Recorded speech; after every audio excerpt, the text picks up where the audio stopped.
सकाळ सकाळी वारा येऊन पाहतो डायरेक्ट पराठी शेंडे कतरले हरण्यानं उरे मिला बेकार.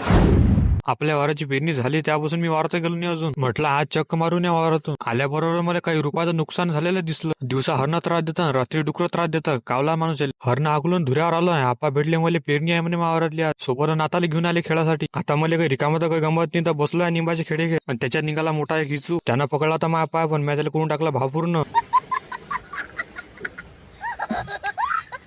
आपल्यावर काठीची कमी नाही आहे. कोणाचं लागलं तर फुकट घेऊन जा. फक्त पत्ता विचारू नका मला. सकाळपासून मला भूक लागली होती. घरच्यावर आपली शिदोरी होती. जेवण केलं थैली दिली निंबाला लटकून. डबल आला आपल्या लागूनच्या वर. टाइम होता म्हटलं निंबाखाली व्हिडिओ एडिटिंग करू म्हटलं. कायचं पाणीच लागलं राव. थोडसा ओला झालो सोबत हुडकी भरली अंगात. आता म्हटलं वार थांबून काही फायदा नाही. निघाला मग रस्त्यातल्या डोबऱ्यातल्या पाण्याचं वेळे चालू कर. व्हिडिओ आवडला असेल तर तुमच्या भावाला तेवढं फॉलो करून टाकजा. भेटू मग अशा चांगल्या व्हिडिओ मध्ये. तेवढा फॉलोचं बटन दाबून जा फक्त.